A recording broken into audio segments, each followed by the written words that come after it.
नमस्कार दोस्तों, और कैसे हैं आप। एक बार फिर आपका स्वागत है सैम की रहस्यमय दुनिया में। चलिए आज की कहानी स्टार्ट करते हैं।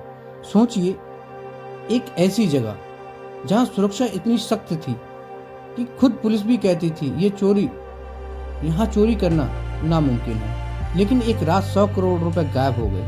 न अलार्म बजा, न गोली चली, न कोई कैमरा दिखा, और सबसे डरावनी बात, चोरी करने वाला आज तक पकड़े नहीं गए। क्या आपने कभी परफेक्ट क्राइम के बारे में सुना है? यही वो परफेक्ट क्राइम है जिसमें आज तक कोई भी नहीं पकड़ा गया है। मैं बात कर रहा हूं, यहाँ कहानी शुरू होती है एडवर्ड बेल्जियम से। एडवर्ड को कहा जाता है दुनिया का डायमंड कैपिटल। पूरी दुनिया के 80% से ज़्यादा कच्चे हीरे यहीं से गुजरते हैं और इसी शहर में मौजूद हैं। इससे लोग कहते हैं यह जगह चोरी के लिए बनी ही नहीं है। लोगों का ऐसा मानना है कि इस जगह से कभी चोरी हुई ही नहीं है और ना ही चोरी कभी होगी। इस बिल्डिंग की सुरक्षा सुनकर आप हैरान हो जाएंगे। आज भी पुलिस चौंक जाती है। यहाँ पर मौजूद है infrared sensor, thermal monitor detector, smoking sensor जो जमीन के कांपने तक की पकड़ लेते हैं, 10 टन का स्टील गेट, 100 से ज़्यादा कई हाई सिक्योरिटी लॉक, और यहाँ तैनात रहती है 24x7 पुलिस। कहा जाता है अगर यहाँ चोरी हो जाए तो मान लो नामुमकिन भी मुमकिन हो गया, और ठीक यही हुआ। अब इस कहानी में एक विलेन की एंट्री होती है। एक इटालियन आदमी, लियोनार्डो नोटर वर्टोल, दिखने में बहुत आम इंसान, लेकिन दिमाग एक प्रोफेशनल चोर का। लियोनार्डो को चोरी इतनी पसंद थी कि लोग कहते थे चोरी को कला बना देने वाला आदमी है।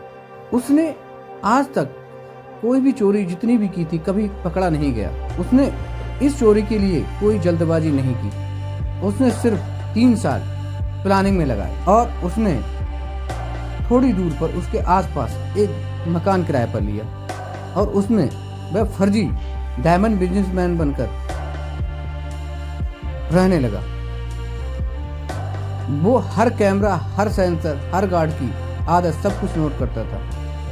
यहाँ तक कि वो हर सेंसर पर नजर रखता था, पर डे जाना आना, और वो हीरो का बहुत बड़ा अपने आप को डायमंड व्यापारी बताने लगा था। 3 साल तक वह रोज उसी बिल्डिंग में आता जाता रहा। गार्ड से उसने पहचानने लगे, सिक्योरिटी को शक तक नहीं हुआ। वह जान चुका था कौन सा सेंसर कब एक्टिव होता है, कौन सा कैमरा कहाँ ब्लाइंडेड है, और सबसे जरूरी किस समय बिल्डिंग सबसे ज्यादा शांत रहती है। अब उसे इंतजार था, बस एक रात चाहिए थी। समय बीतता रहता है, वह इंतजार करता रहता है। 15 फरवरी 2003 को लगभग 6 से 6:30 से 8:30 बजे के बीच शनिवार की रात थी। पूरा शहर सो रहा था, लेकिन डायमंड सेंटर के नीचे इतिहास लिखा जा रहा था। लियोनार्डो और उसकी टीम अंदर घुसती है। उन्होंने थर्मल सेंसर पर हेयर स्प्रे छिड़कते हैं, कैमरों को चकमा देने के लिए टाइमिंग बदली, और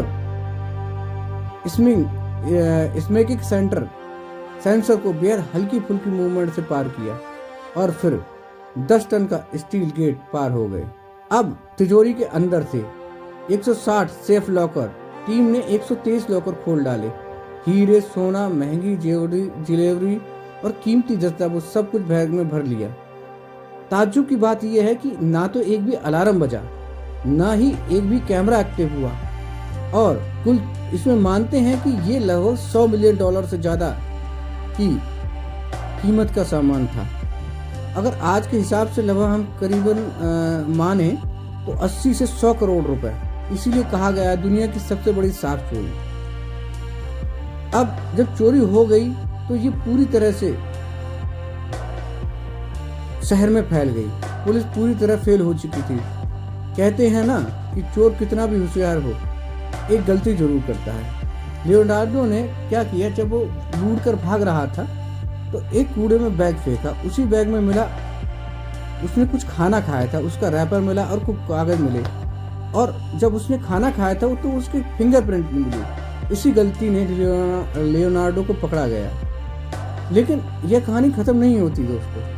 चोरी किया गया माल आज तक नहीं मिला, बाकी चोर कभी नहीं पकड़े गए, पैसा अब भी गायब है। इसीलिए यह चोरी आज भी गिनीज ऑफ वर्ल्ड रिकॉर्ड में दर्ज है।